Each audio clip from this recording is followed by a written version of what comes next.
right, y'all. We are back for another I Win morning show. Good morning. Hey, Dr. Dani, we missed you. I missed y'all too. Dr. Dani is back, and she got on the big chinchilla. She Baby, said, "I'm she ready is to getting make rich my auntie appearance this morning. Yes, you better come on back and be a rich auntie. Yes. Ow! I love it. I missed y'all. I miss you too. Oh my God. So I glad feel like it's to been be longer back. than a week. Tell me about it. No, it You've been has. busy, honey. I'm so proud of you. I'm so proud of you. I'm proud of us. I'm proud of us. Yes, I am. We's doing it. We busy, Definitely. baby. Well, listen, guys, we are back for the I Win morning show. As you can see, we are excited, so we hope that excitement is going to spill over to your screens. Now, you already know that I'm going to ask you to like, comment, share. We love to talk. We love to share what God has given us, but we also like to hear from you. So make sure you tap into the conversation. Most definitely, Dr. Dani is giving us the rich Aunt Viv, Auntie vibes. I love it. I love it. I love it. Good morning again, Serve everyone. the people this morning, honey. Serve the people. Serve the people Yes, this morning. early in the morning. Baby, it's Also, cold outside. It is. It is cold outside. It's not cold everywhere, but it is cold outside. Cold in Georgia. It is cold in Georgia. Repping And the ATL, showing Yes. It's cold in the ATL. It gets cold down here. ATL. People don't think it does. Yeah, Mm-hmm. this might be the only morning you can bring out your fur. All you New Yorkers, the Chi-Town folks. That's right. It is You how walking anywhere. East Coast, Upper East Coast, North folks. This morning you can get your fur. Run and get it. Yes. So go on and get it now. That's right. Go ahead and get it now. And let me tell you that if you see me walking around with mine on, don't look any type of way, because I'm trying to stay warm too now. I want to listen. Great minds think alike, because shout out to the AKAs. I have on a green shirt and this my pen is giving it pink, so it kind of brings in all of the colors that we have on. So great minds do think alike, because it was the first one I grabbed. But that's the way love goes. Now listen, guys, we are excited, of course, about today, and we are gonna go ahead and get right into the show. So again, if you tuned in on any social media platform, thank you. Remember to like, share, comment, tag some other people into the conversation. Now, we gonna get into y'all business on today. So I want to see 100 people live on the conversation, because we are getting all into you guys' business. Now, before y'all know we start the show, we go into this little cool segment called Jay's Corner. Yes, I'm so excited that I have a slide, and it is so awesome. Major shout out to our marketing team. I love it. I have to start out Jay's Corner. You guys know I'm always bringing forth the news, where we are definitely celebrating Chivy Brooks. He won the runoff election. Super excited for him and his family. I just want to give a little context, because I don't think a lot of people know. So Chivy did run for city council. The same year he ran for city council, I was running for school board. This was not anything new. We had been on the ground working. Chivy is also a community leader. We have had students that we have marched alongside with for years. So this is not anything new. The brother is definitely true to it. And I have to take a page from, y'all know I'm always taking a page from somebody's book. James Boggs wrote about this in the 60s as a teacher of the civil rights, Black liberation, and women's rights movement. Mm-hmm. And he said that our generation will be fighting for political power, and not just to gain seats on school boards, but to really be in decision-making areas and places to really help change the political power in order for us to get economic justice. And so I'm sharing that because there's still this conversation around why teachers should be on school boards, and that is so interesting. I don't want to say silly. It's because bizarre. I just did, but it's very interesting to me about how a lot of times we don't really know things, and we will say things for the sake of just saying it because it may sound good to someone else. A lot of people do that, and it is what it is. But shout out to that brother. He won the runoff election. All of the parents, all of the grassroots organizers who spent the majority of this year knocking on doors and organizing people, I think that a lot of that was overlooked.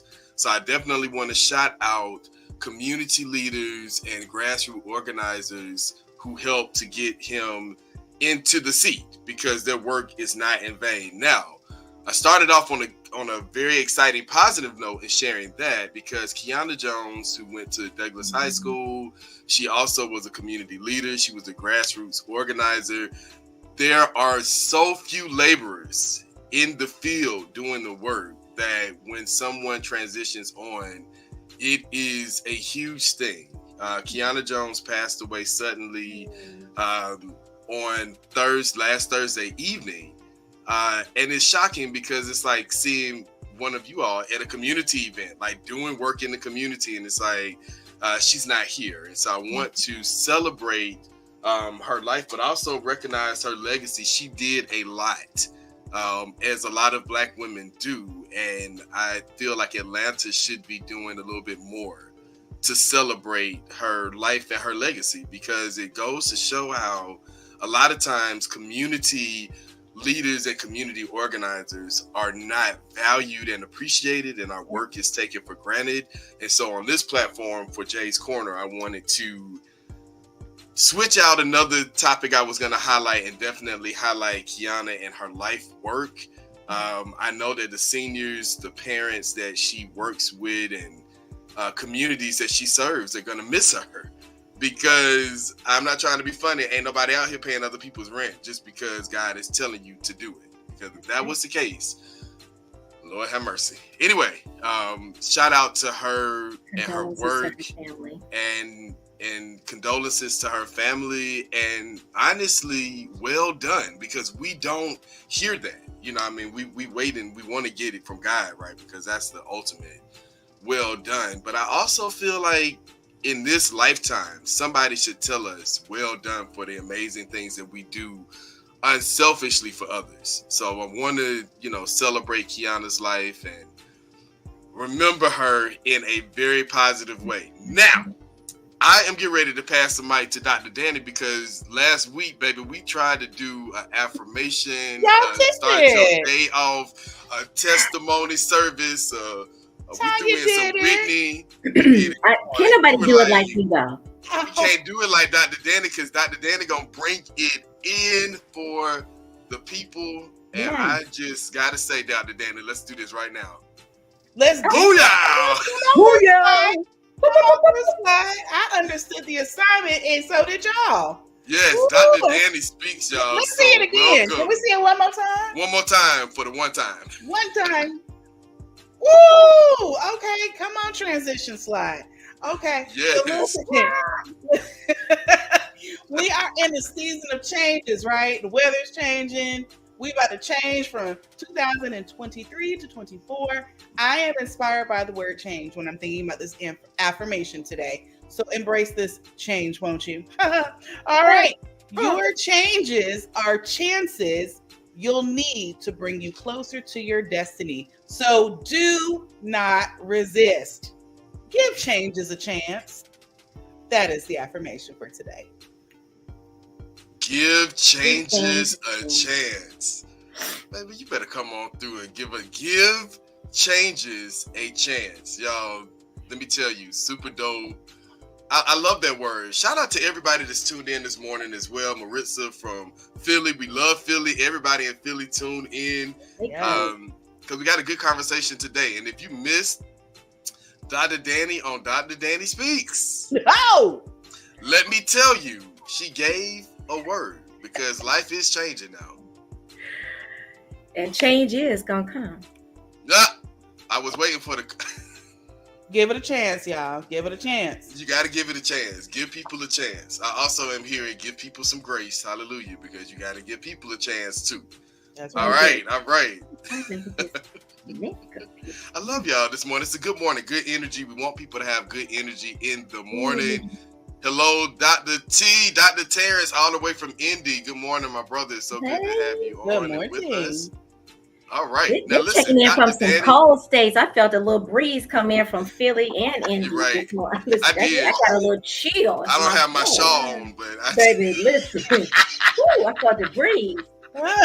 Just washed over the head, honey. Yeah, I felt that breeze come on through. But now, you know what though? We know what I love about it being so cold. You want to drink tea. Ain't it tea time? It is tea time. I was looking for my tea mug. I ain't got no tea mug this morning. God help us this morning, Lord. But we're going to have to go ahead and go to Tonya with the tea this morning because, y'all, we are super fancy over here. So, Tonya, you got the tea. Go ahead and bring it to us. Listen, we are bringing the community this morning, honey. In Atlanta, in local news, the peach drop has been canceled once again. Jesus Christ. I don't know many people who still attended the peach drop, but I know it's an Atlanta tradition. I got my ATL sweatshirt on today, compliments of Pink Sky Boutique. But, you know, it calls into question some things we've talked about recently. Is it time for us to change traditions, maybe such as that?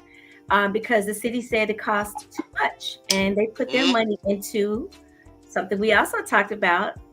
They put their money into supporting a big event for 50 years in hip hop celebration. So it wouldn't be the ATL if we didn't do anything like that. So shout out to our Mayor Andre Dickens, for doing that. Some people may be disappointed there's not a peach drop, but hey, we celebrated 50 years in hip hop this year in Atlanta in many different ways. Speaking of 50 years in hip hop, baby, they are queuing up for the Grammys. Will Smith and DJ Jazzy Jeff going to be in effect for the first time in, I don't know what, maybe 30 years. They're going to be performing together. And I love that LL Cool J is the person that is producing this. It is going to be so dope. Remember for the Super Bowl, how we, when they had Mary J and Dr. Dre, Snoop, everybody, we couldn't stop dancing. I feel like the Grammys is going to be that for our generation. And I hope we'll watch it with our teenagers, our little children, our adult children, and just show them, you know, hey, this is what life used to be like for us, right? Also, in local news, we're grateful that 2 visitors to the King Center prevented an arson. 2 New York, retired New York police officers were able to apprehend a very mentally unstable young woman who's a Navy vet and a decorated Navy vet. I'm gonna tell you what bothered me about the reporting of the story. We focused a lot on what the officers did. We didn't focus. I feel like that was a missed opportunity to talk about the need for mental health and mental wellness support for veterans, right? Yeah. I feel like that was a big opportunity for us to come in and have that conversation. And we didn't have that conversation. I was somewhat disappointed. And lastly, been watching on the local news, so many families are in need of food this holiday season, places to stay, food, shelter, clothing. Of course, we want to give kids toys and celebrate Christmas or Hanukkah. And happy Hanukkah if you're celebrating Hanukkah, by the way. This is, I believe, day 5. Might be day 4 now. I believe it's day 5 for Hanukkah. So just a little community, what's going on in our community. But if you haven't had the opportunity, there are so many organizations around Atlanta. And if you're watching this from somewhere else, even in your city, to help someone in need this holiday season. Lots of families hurting this holiday season. So we need your help. Lots of nonprofits locally are doing things. Lily's Foundation is one. I know for sure. Also CORE, organization I work with. I know Dr. Dani is tied to some nonprofits. We got Mr. Kenneth Reddick on with his brunch, Father's Brunch. And last week we had Barney on talking about changing color. So let's give to a local organization or some of those families that are in need this holiday season. And that is the community. I have a question. I got a question about that, the peach drop.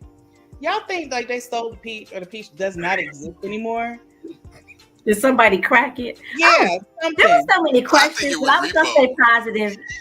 I think that whoever owned it was like, oh, y'all didn't renovate this building and want to give back to the natives of Atlanta. So let me go ahead and take this 30-year-old peach on down to Albany and Savannah and Macon. There were peaches in somebody's barn in the something. I mean, it has become a tourist attraction. So if you want to visit the peach, let me tell you right now, you're going to have to go on up to North Georgia. We got to do a scavenger hunt. Where is the peach? Where's the peach? And you have to go and find it. That could be a good scavenger hunt. And the money that is collected from finding and locating the peach in Georgia will go towards mental health. That's my call to action. Look, we might be on to something. If you find the peach, listen, this is the I Win contest. If you find the peach in Georgia that would drop in Atlanta on New Year's Day, all right, you have won the scavenger hunt of the year. I want to say the last 5 years because it's been missing for a while. It's been a minute. Now we'll have to put it on the missing. I guess as people are acknowledging themselves as the pronoun it, we can definitely put it on the missing persons list now, and it can be found. Because how would you describe it? It's fuzzy. It's big.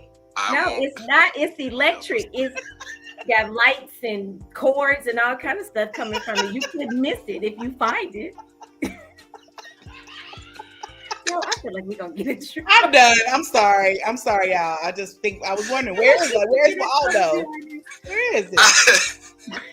Help us, guys.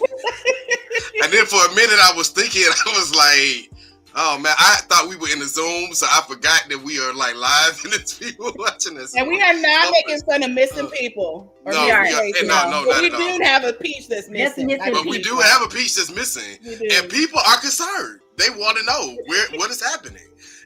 And now bet you my golly wow, Peaches been missing since Thanksgiving dinner, baby, because she went off with her new boyfriend. I mean, at least the Thanksgiving holiday is getting acknowledgement.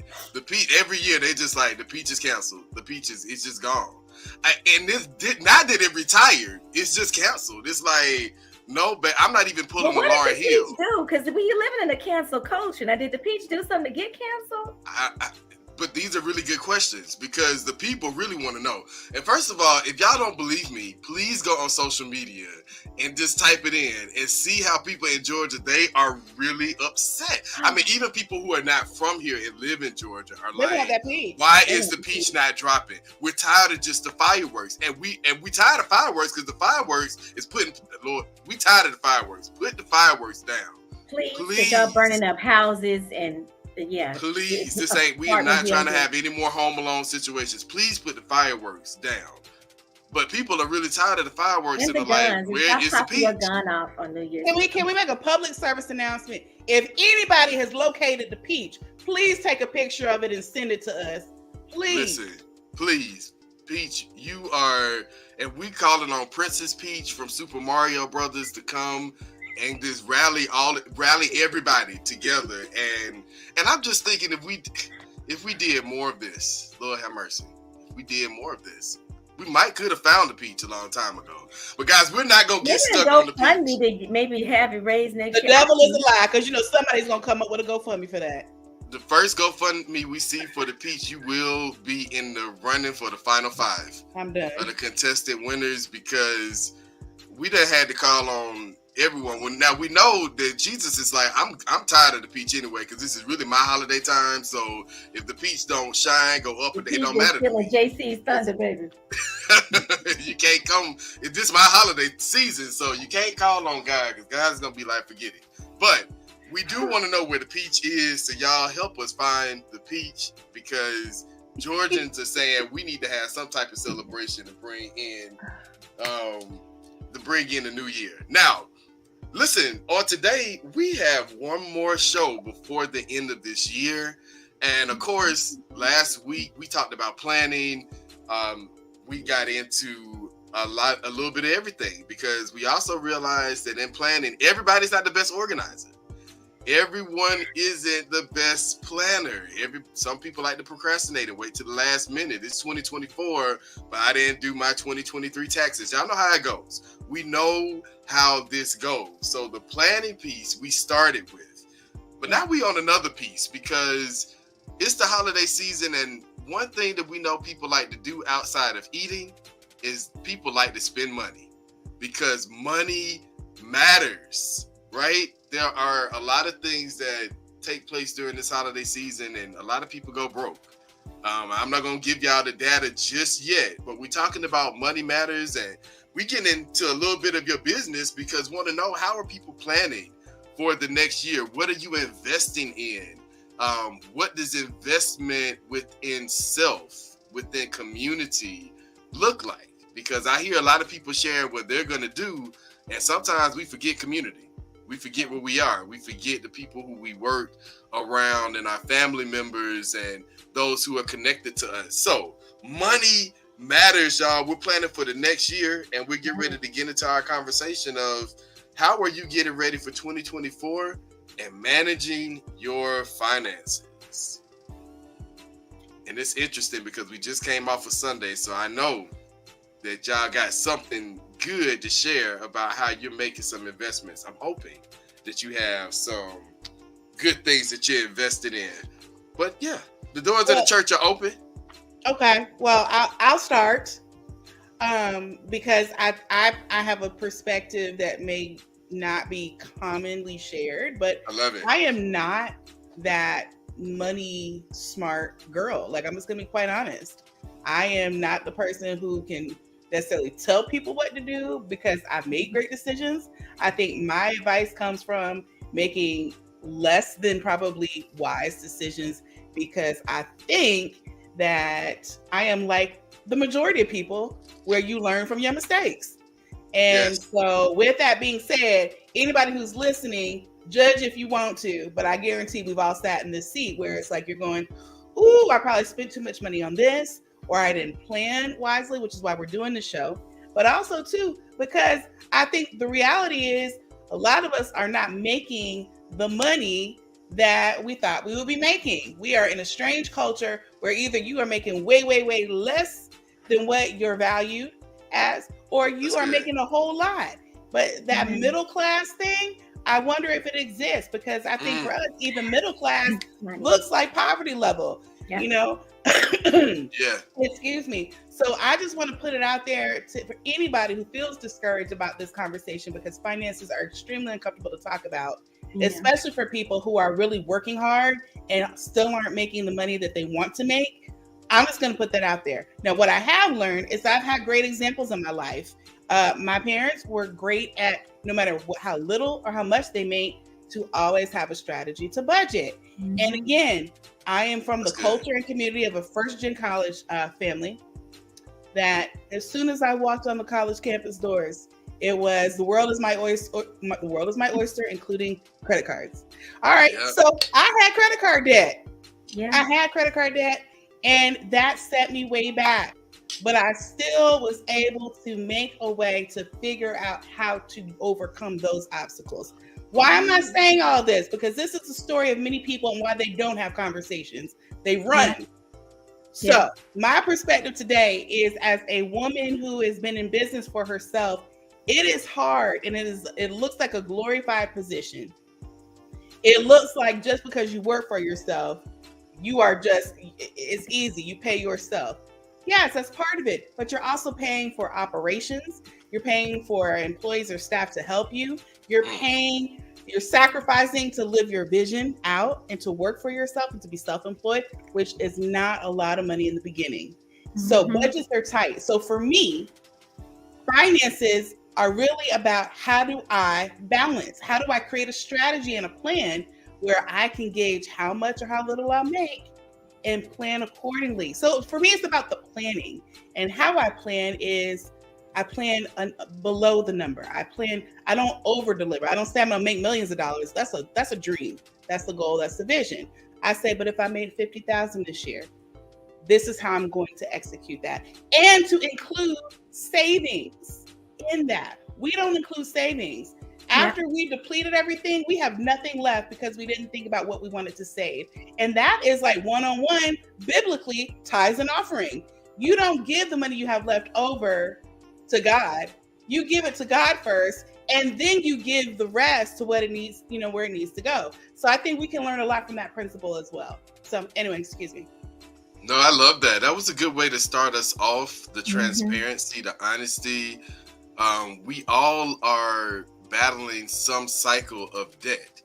And it's really important because we don't have these conversations. And let's take it back to college days. I remember I had a credit card for Macy's, for Riches, for Belks, for a lot of places. Now, I will also share my secret. I grew up in the generation of Lil' Kim. So, somebody was paying those bills, and I know my parents were glad because it wasn't them. But I mean, I'm just sharing that to say that if you were one of those people, then good for you, because somebody got to pay the debt. At the end of the day, when you sign up all these credit cards, you do have to pay for the debt. And what does that look like? And a lot of people don't have these conversations until they're right in the midst of it. It's like, oh, I have the credit cards now. Like, I hear this a lot, especially having previously taught young people. So when they graduate high school and they're like, I'm in college, I'm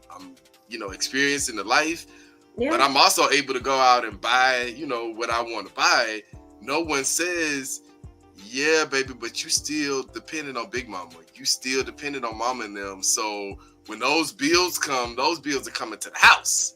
They ain't coming to the college dorm, or they're not coming to the university. They're coming to the house. So how do we also build debt within our family, generational poverty, generational debt, like not even knowing? So Dr. Dani, I thank you for opening that door. And I venture to ask the question, my generation, have we set our children up for failure? And I'll tell you why I say this. And I also have a reference. There are a few books that I think could help at least some of the women that might be viewing today. But in an effort, when I always talk to my mom, I filmed our conversations, or I recorded our conversations a lot during COVID about, passing the baton with the civil rights movement. Should we have integrated? Should we have stayed segregated? Things that you wish you knew or wish you had passed on to me. And one of them, Dr. Dani, is about the money conversation, because being financially astute is not something that we were raised doing. Now, we knew how to manage. They were going to show you how to do your checkbook and all of those things, but nobody warned us. I think much of our generation got caught up with the credit card debt in college. That was the beginning of our decline, especially here in Atlanta.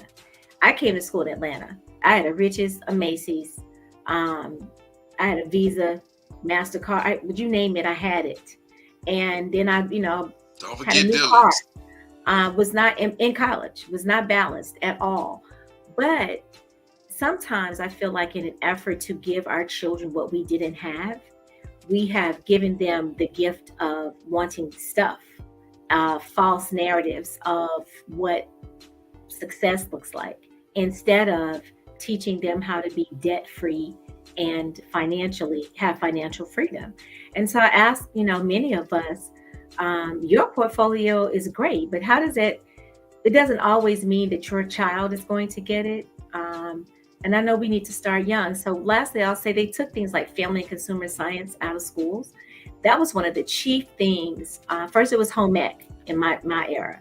Then it was family and consumer science, which really taught children all about those basic tenets of living, saving, debt to income ratio, all of these things. Again, it always seems to go back to, yes, your family should be able to teach you. But if you cannot learn everything at home, there was a time when you were definitely sure to get it at school, and that time is no more. Now, very quickly, 3 books that I have run across that I think may be good. Get Good with Money, it's an audiobook by Tiffany Aliche, I think. The Black Girl's Guide to Financial Freedom, and The Black Woman Millionaire, baby. And if you Google Black Woman's Money Guide, these will come up. I'm listening to Tiffany on Audible right now. And because I need to learn some things, right? Then also, some of our kids are already trading. My kids were day trading during the pandemic, and I didn't have one iota of what that was. But I did get taken on a trip from the some of the money that was made off of that. So, I ain't mad at it. Getting smarter with money, having honest conversations about money, Dr. Dani, is where we are. We're past that, but we should definitely be there now. Yeah. I want to share something. Yeah, go ahead. I want to share my own little testimony. Come on, testimony time. No, because this is really, and I struggle with this because I'm quite humbled by it, and I'm sensitive to, again, the feelings that people feel when we talk about money. So this is not to brag, but I said either I can sit here and wait for that money train to come, that peach tree full of money to come down, or I can set aside some time to really think hard about my goals, financial goals. And we treat everything else with the utmost respect. We have goals for everything else in our lives. Weight loss, when we want to get married, when we want to have children. We have goals for all of that, but we never are serious enough about declaring how we want to and when we want to overcome obstacles with debt. And I declared in 2023, even though I might not be able to rid myself of all debt, because we're always, as we're living and breathing, we're spending, right? Yeah. We're always spending something. But I declared there's certain debt that has been in my life for a very long time that I am not carrying over into 2024. Yeah. And no lie, I was compelled to put a date on when I wanted to be debt-free from those things. That's good. All these years, I had never set a date. It was always the same conversation, same New Year's resolution, which was, I don't want to have this kind of debt in my life. Okay, well, when do you want to? About it? When we say we're going to quit our jobs because we're going to do something else, we have a date. We give a 2 weeks notice. We think about it 2 months. We said, this is where we're going to be. I treated my debt the same way. And as soon as I put a date on it, lie, I rid myself of car note debt early because I had a date. There was a deadline. I rid myself of personal debt to others with a deadline. You have to treat debt like you treat everything else. And you know what? Even if you don't accomplish it then, you set out a goal. And we have to live our lives as goal-oriented, because when you set goals, you're clear about the plan that you're going to use to execute to reach your goal. I love it.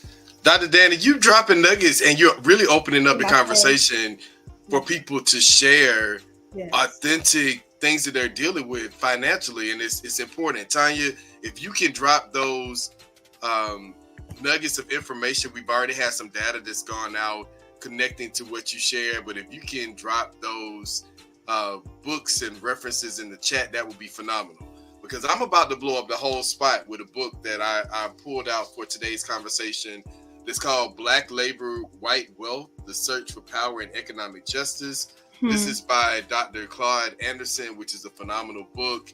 And I want to hone the conversation into the 50 years of hip hop. We've been talking a lot about, hip hop and the celebration throughout this year. I want to remind everyone that when this book was written in the early 2000s, the record industry was a $7.5 billion industry, which now is some close to $20 billion. I also want to remind everyone that may be tuning into this conversation right now that building Black wealth on Black art forms is a $20+ billion industry. And so I want everybody to hone in on this. If you're a parent, if you're that rich auntie, everybody is connected to this. And let me tell you why. We all have children. We all have nieces and nephews. We all have kids within our families who we love and we support them. Okay? Y'all follow me down this road, please.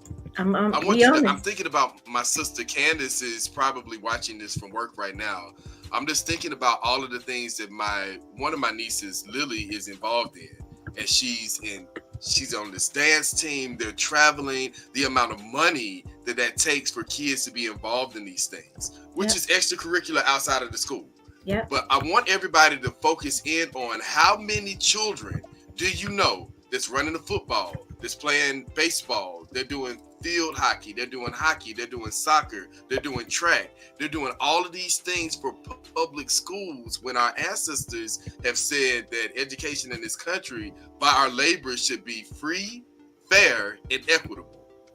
I want you to think about that and think about the millions of dollars that parents spend on extracurricular activities, including band, orchestra, chorus, all of these activities that make the school district, hello somebody, and make the school look good, but the parents are going into debt to pay for these things. I also want to remind y'all that the kids don't even get water during practices in the summer. Remember the 3 young men and the 2 young ladies that passed out at their schools? Hello, Atlanta, I want y'all to wake up. They passed out this summer at their schools because they did not have waters. They did not have access to resources they needed. But the school was like, well, these coaches got to come in here. Y'all got to have practice. I'm just saying, the amount of money that parents put into these activities make this part of the school system $1 million industry. This is just the athletics and extracurricular program. This is not anything else. So when you think about that, my question to everybody is, should these programs be free for students in public schools? They absolutely should be free. They absolutely should be free. They were free when I was coming up. The parents got together and worked the concession stand to help raise money to take a bid from that.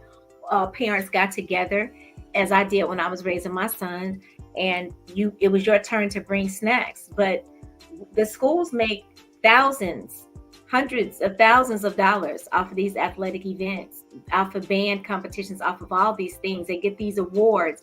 When you get the awards, that drives people to your school. That's money. That's bodies and seats. So absolutely, it should be free, because a child should not have the opportunity to participate because the parent cannot afford to. But that is what happens. And I'll say this, when you pay up front in that way, you're keeping your child busy, you're keeping them out of harm's way, you're keeping them off the street. So you think that's the goal, that you don't pay so much on the back end. You're not paying somebody's bail bond because this talented kid got into it with the wrong crowd because they're bored, because there's nothing to do, because their parent cannot afford for them to even play at the community center or anywhere else. Now, many community centers is free, but you see the kids outside, with their helmets and things, still trying to collect money because everything is just it's almost getting to be too expensive just to be a child. Yeah. Wow, that's powerful. Thinking about money and where we put our money. But think about the holidays. People are getting robbed. Parents are losing their lives trying to overwork themselves to do what? By keeping up with the Joneses. The book talks a lot about how we also invest in a lot of outside things outside of our communities, because we don't own Lord and Taylor's. I'm just being honest. We don't own Gucci. We don't own these high fashion labels and things that people want. And I'm not saying that we should not have nice things. Off-white. Yeah, I mean, we should have nice things, but how do we make sure? I wrote this in my notes studying on the way back to Atlanta, studying this. And I have another question I'm going to ask the people. So wait, before you ask the next question, I'm wondering what this world would look like if we supported nonprofits that could possibly charge less or would operate by donations from the community versus supporting schools that should offer this for free and don't, and then still have parents that are out in the streets volunteering with their children to beg for money. I'm just wondering what the world would look like if you transferred and invested your energy and time to support nonprofits that can get funding, so you wouldn't have to pay as much of a fee. Or if you pay the fee, the expectation will be of paying this fee because it's an outside source, but even the quality might be different. Yeah. I'm just asking. That's going good, back to community, collaboration and community is how we, as people of color, will always win. It is also how we will always lose by not investing our time, our energy, and our resources in community. Yeah. That's good, BIPOC y'all. people, community is where we thrive and not survive, but where we thrive and elevate together. Let me tell you, this book, Black Labor, White Wealth, it echoes the sentiment that I so often say on just about every morning show, every Speak Black Man episode. Tonight, join us at 7:15 and 8 p.m. By the way, it's liberation or assimilation. When we stay focused on community, we know, Dr. Dani gave a great example earlier around how a lot of us learned to manage money through the church. Yeah. And back then, now let me tell you, I love the guy. So I want to preface that because I am very critical of the church, only because I know what the church has done. I have ancestors that have built churches that were a part of the Underground Railroad that led people to freedom. So I understand the importance of us putting our dollars and cents aside. But the church, like our grammar schools that were community schools before we integrated into public school, these things were for us, by us. So when we had control of our churches and our schools, and we didn't have to worry about the tax credits that a lot of the churches are getting now, they were able to move in different ways. Mm-hmm. Now, when you drop your money in the church, people do question it. You have to make sure that your church, I've been the trustee chair of a church, so I'm not saying this about my church at all, but I know that there are churches that invest more in the leader, that invest more in the facade that they want to portray, and don't invest in the community. Hence why we have a lot of nonprofits now that are doing ministry work. The same thing with schools. Schools are not investing in children the way that they should. They're investing in a personality. They're investing in people. We know how these systems operate. They're not investing in children because these children can't read, so all over the country. So it's clear that we are not investing in children, and we're doing like our these big events sponsored by school districts that are using valuable dollars that could be going to education. Now I want to say it's 5 things to something Dr. Dani said earlier. And I don't know why it would not let me type it in the Forbes list, but I got off of Forbes, like what are 5 simple things we can do to save? Review your expenses. And there are so many different, it's a lot of TikTokers, a lot of people going around. Some of this stuff y'all can't believe, but if you have somebody that you follow that you can believe, but simply now a lot of banks and credit unions they have so many things to add for you to watch. Go back and review your expenses, how you are spending your money. So number 1 is to review your expenses. Number 2, get clear on your goals. Dr. Dani already told you, baby. The Bible said, hey, write a vision and make it plain so that you can run with it. Okay, I just kind of condensed that. If you want to see more, it's on my IG page from a vision board party. But I digress. 3, understand your spending triggers. Again, when you're reviewing your expenses, when you put yourself on these, you actually do the work inside of your banking, your online banking system that says, let me keep up with it, and you'll see what your spending triggers are, right? And then 4, pay off your debt. You have to eat an elephant one bite at a time. It's not going to magically happen if you don't start. If you don't start, then you can't finish. And it may seem insurmountable, right? But you have to start. And so for me, I took a very heavy pay cut to do great work and to have a life that I love, and I ain't mad at it, right? But it's all under a year, it's all coming to fruition to pay off even more and to actually pay off. But when I had extra, first, yes, you pay yourself, but it doesn't mean you go buy something. It means you pay yourself and you save. You pay yourself and put the money into savings. You put the money into a stock. You do something with the money that is tucking it away for yourself, because many of us cannot even afford a $500 emergency. We can't afford a $200 emergency. You're supposed to have in your savings, as you build towards retirement, if that's something is your goal, you're supposed to be able to have 3 times your living expenses for a year. Yeah, that's good. And many of us are still living check to check.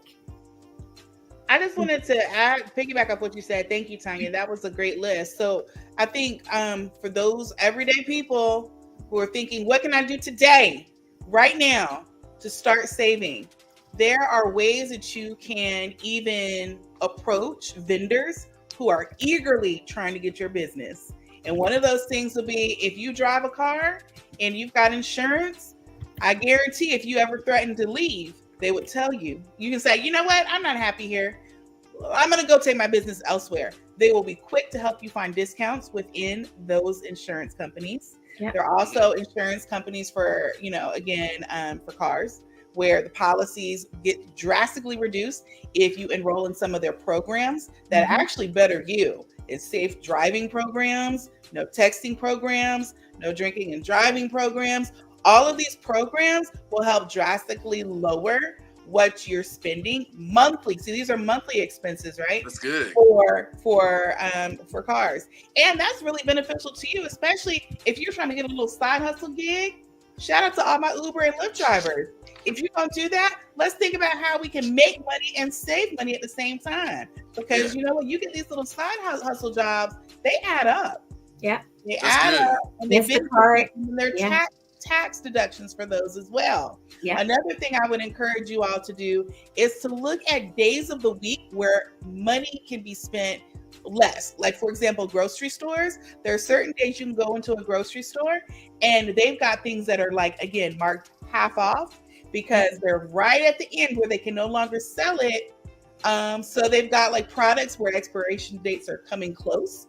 I think Kroger does it, I think on Wednesdays. And Wednesdays, you go in that store, get things half off. And I'm not talking about junk food. I'm talking about fresh produce. I'm talking about vegetables. So again, when people have this stigma attached to, well, I can't live a healthy lifestyle or a better lifestyle because it's too expensive. Not so necessarily. You just got to know how to play the game. So these are things you can literally do this week. Another thing I'll say is this. If you have an opportunity where you can carpool, because gas is expensive, look at that. Again, we may not all be able to afford an Uber. I'm even thinking about college students, where I remember being in college, I might have been the one person who had a car. Well, guess what? We found out how to work together so I could help people get to where they needed to go. And sometimes they would either pay me with food or they would pay me with something. But the point is this, you're helping work together. You're building a community that supports and saving and then working together to create resources at the same time. Yeah, that's good. Bring back the barter system, baby. Yes.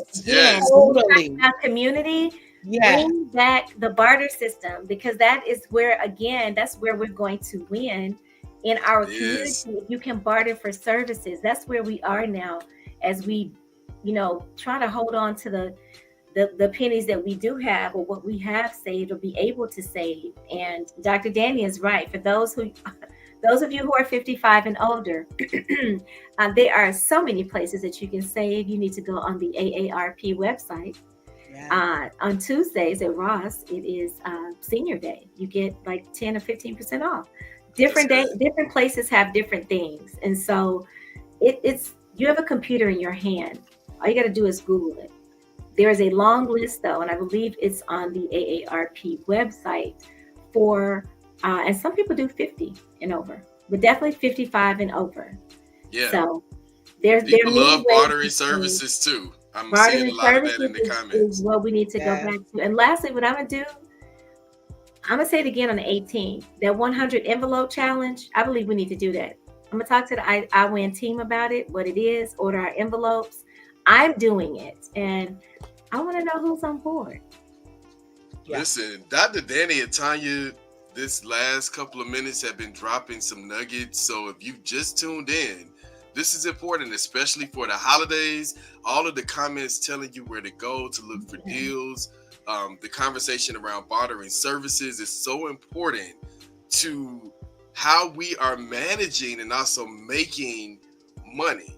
But I also want to take us here just for a quick second. I'm taking us back to Sunday school as we learned in dealing with economics that it's not so much about the money, it's also our time, which is very valuable, and how we're managing our talent. And that connects to the bartering services. So I want to remind us that power, defined by Webster's dictionary, is the ability to bring fulfillment of one's desires and needs. Our ancestors were successful in doing this through a measure of power that I feel the Black community has lost, which is group power. Remember those grammar schools. Remember how our churches started. Remember HBCUs. So we have a blueprint. Now, you could go and get all the people that you need to talk to and coach you, and I'm not saying that. But also remember that what our ancestors needed, it was in the communities. I want to remind y'all again, bartering services was a big aspect of group power. That's how we maintain power. And let me tell you right now, because things are so different, but yet the same, you have real good strength in group power. And here's why. Tonya, Dr. Dani, and I all live in different places, but we're still connected in a group. Now, I'm also connected to my neighbors. How does that help me? Because when I'm out of town, my neighbors are watching my house like they watch their house. They're making sure that, something is the water went out on our street, or they had something happen. Let me call you up and let me make sure you know. People don't think about that as money and like how that connects to our income and what we're doing, but it does, because it increases our wealth by protecting us and making sure that what we're investing in is also protected. I'm also thinking about group power when we have young people that may be going to college, and we have family that'll say, hey, I got some cousins. Y'all know what I'm talking about.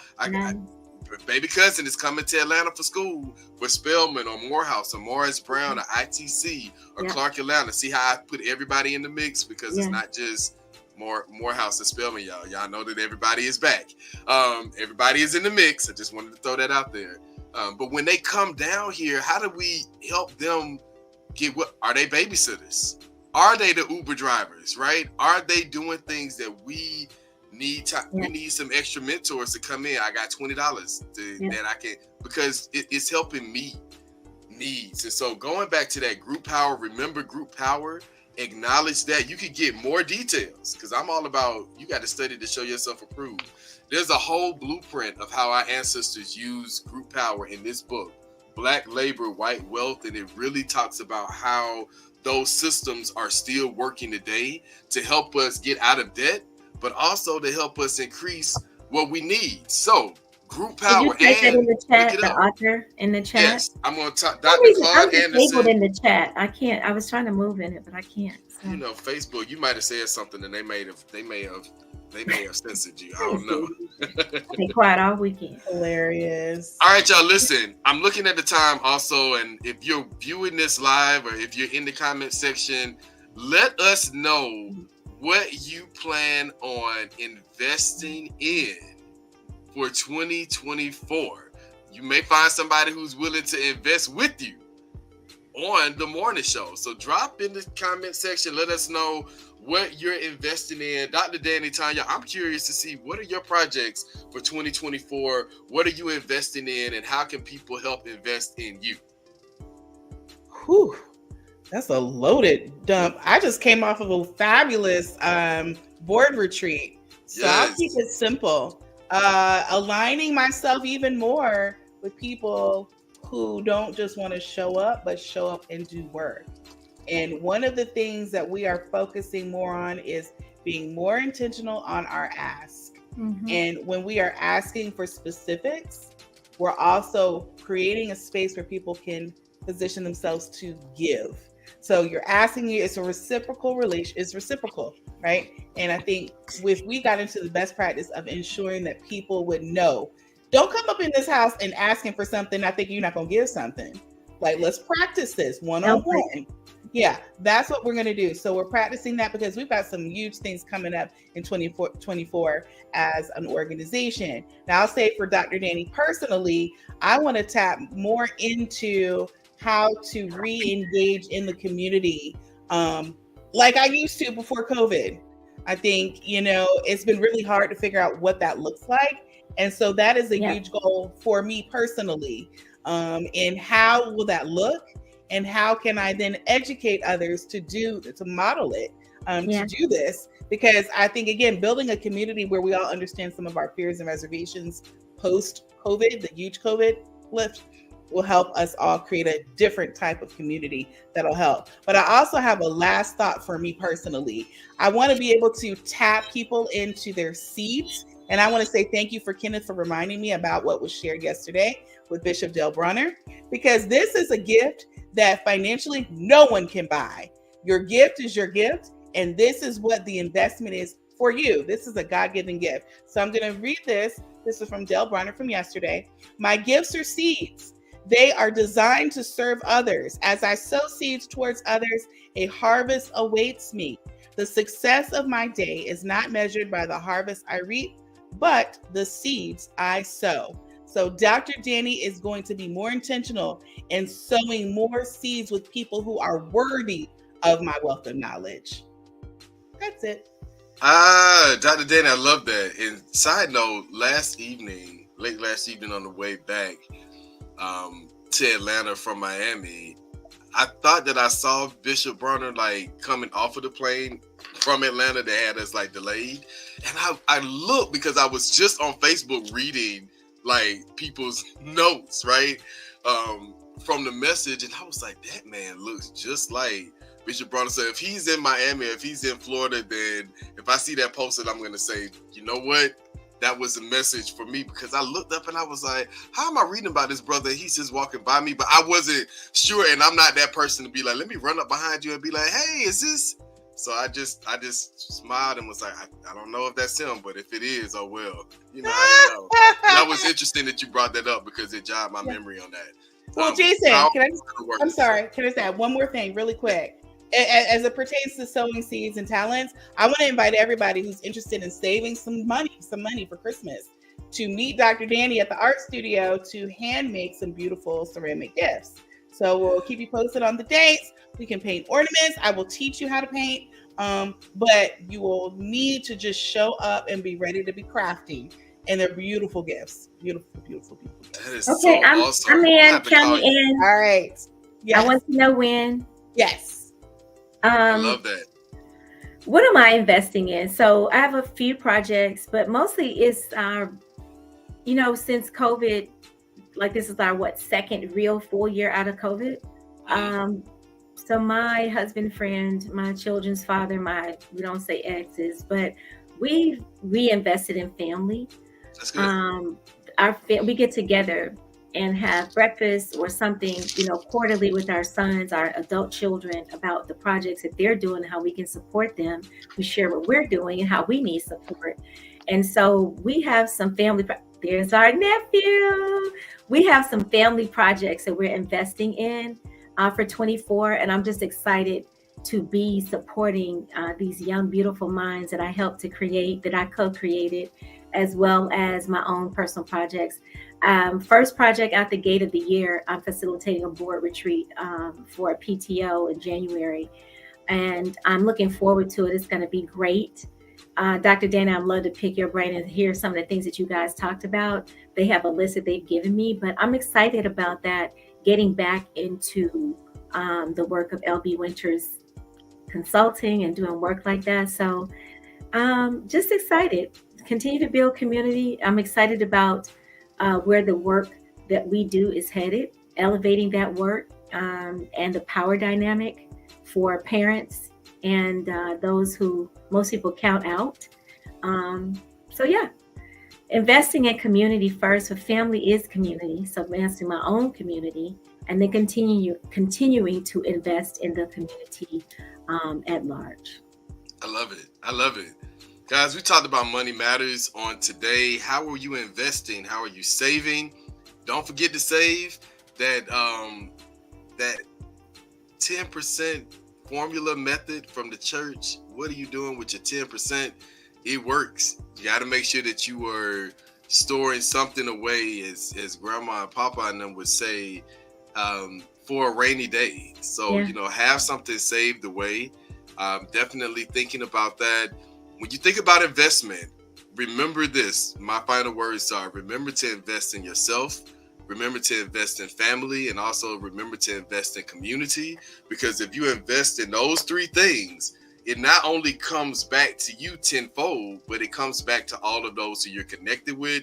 And we want to see everybody that we know blessed. So this has been a good conversation, y'all. And again, we pulled some things from Forbes, of course, business, But also major shout out to Black Wall Street Times that is reminding us that, again, I'm going to tell you, if you did not see it, a third of Americans take on debt every year to pay for the holidays. So find some fun ways to get connected to your family members. You can everybody get in 2 cars and drive and pick out the house that has the best lights that, you know, are like out of this world now, because, you know, these light fixtures for the Christmas and, you know, the holiday season is just phenomenal. So think of some creative things to do that don't put you out of pocket, but invest in yourself, invest in family, invest in community, because that is something that we all need. Now, we at the end of the show, y'all. So next week, last show of the year, before we come back in January with some popping topics that y'all know you don't want to miss, because we winning every day in life. We are definitely going to win in 2024. All right, y'all. We are out. Thank you so much. Have a winning week, guys. Yes. Rich Auntie loves you. Rich Auntie and nephew.